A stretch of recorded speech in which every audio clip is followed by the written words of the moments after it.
Assalamualaikum warahmatullahi wabarakatuh. Bagaimana kabar kalian semua?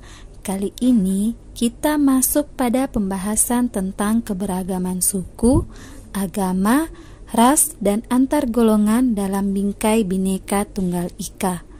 Poin yang pertama yaitu kita akan membahas tentang keberagaman dalam masyarakat Indonesia. Pada poin tentang keberagaman dalam masyarakat Indonesia, ada beberapa hal yang harus kita bahas. Yang pertama, yaitu tentang faktor penyebab keberagaman masyarakat Indonesia, keberagaman suku, keberagaman agama dan kepercayaan, keberagaman ras, dan keberagaman antar golongan. Mari kita bahas satu persatu. 1. Faktor penyebab keberagaman masyarakat Indonesia. Keberagaman masyarakat Indonesia dipengaruhi oleh beberapa faktor, baik yang datang dari dalam maupun luar masyarakat. Hal ini juga dipengaruhi oleh faktor alam, diri sendiri, dan masyarakat. Secara umum, keberagaman masyarakat Indonesia disebabkan oleh hal-hal sebagai berikut. 1. Letak strategis wilayah Indonesia. 2.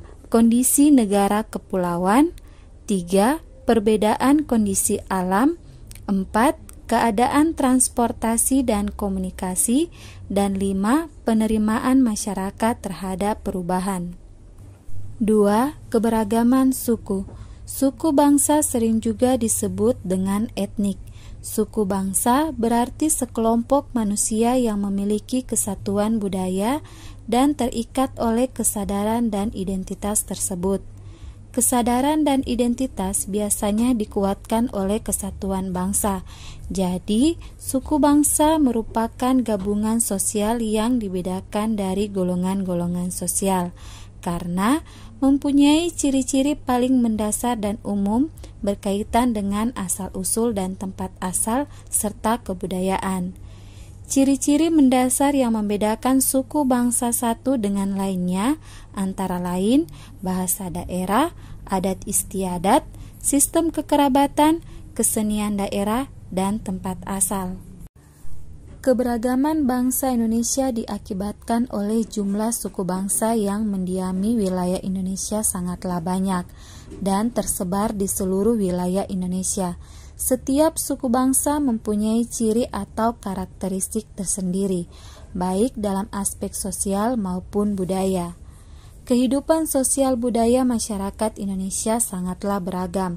Hal itu dibentuk oleh kondisi geografis dan kondisi sosial di setiap daerah di seluruh Indonesia. Kondisi suatu daerah dengan daerah lainnya memiliki berbagai perbedaan. Namun, perbedaan itu tidak menghalangi terwujudnya persatuan dan kesatuan bangsa. Hal itu akan terwujud apabila ada sikap toleransi yang dimiliki oleh setiap warga negara.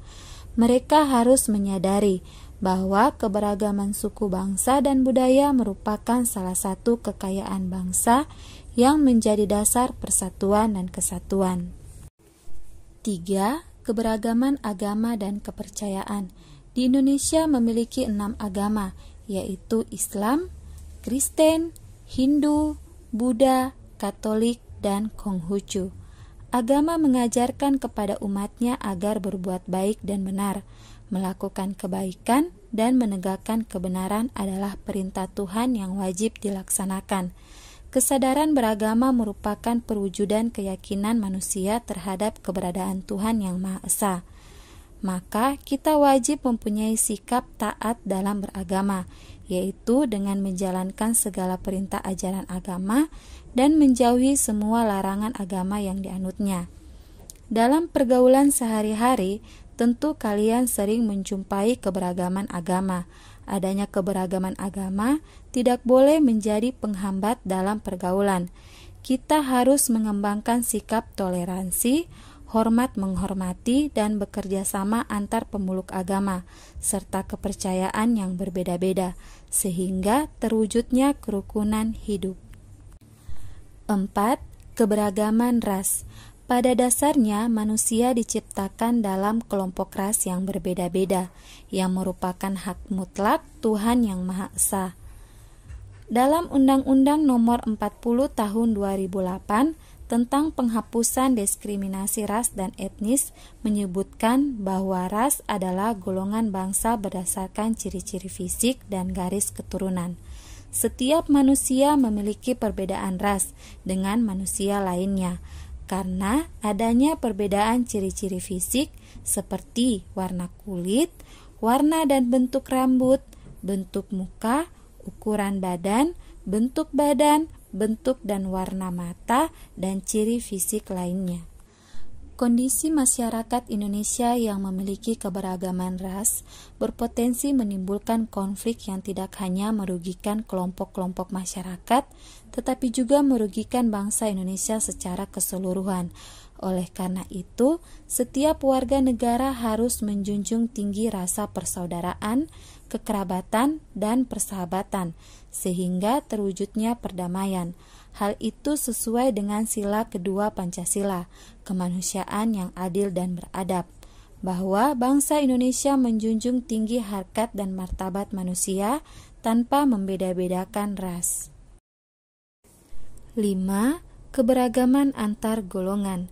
Manusia hidup bukan hanya dalam keberagaman suku, agama, dan ras, tetapi juga dalam keberagaman masyarakat. Keberagaman masyarakat di Indonesia dapat dilihat dari struktur masyarakatnya. Struktur masyarakat Indonesia menurut Syarif Moes 2008 ditandai dengan dua ciri atau dua titik pandang. Pertama, secara horizontal ditandai oleh kenyataan adanya kesatuan-kesatuan sosial berdasarkan perbedaan-perbedaan suku bangsa, agama, adat istiadat, dan kedaerahan. Secara vertikal ditandai dengan adanya lapisan atas dan lapisan bawah yang cukup tajam. Dalam sosiologi, adanya lapisan dalam masyarakat itu disebut dengan kelas sosial.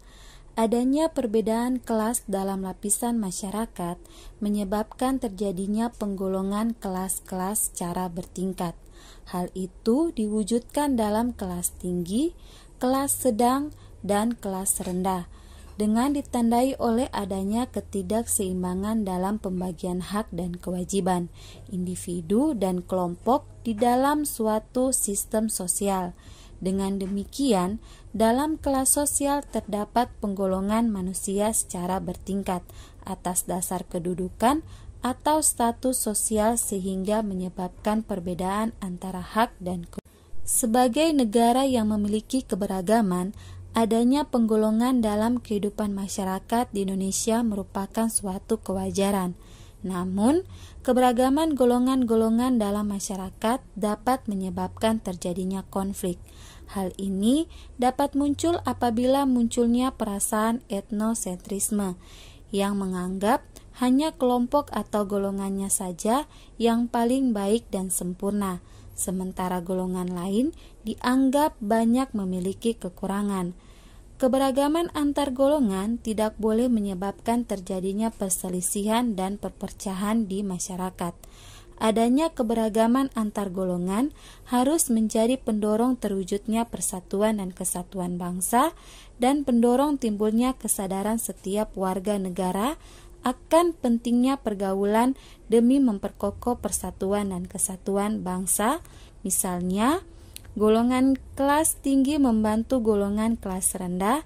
Oleh karena itu, ciri golongan tidak boleh ditonjolkan demi kepentingan nasional. Demikian pembahasan kita tentang keberagaman dalam masyarakat Indonesia. Materi berikutnya kita akan membahas tentang arti penting memahami keberagaman dalam bingkai Bhinneka Tunggal Ika. Sekian, wassalamualaikum warahmatullahi wabarakatuh.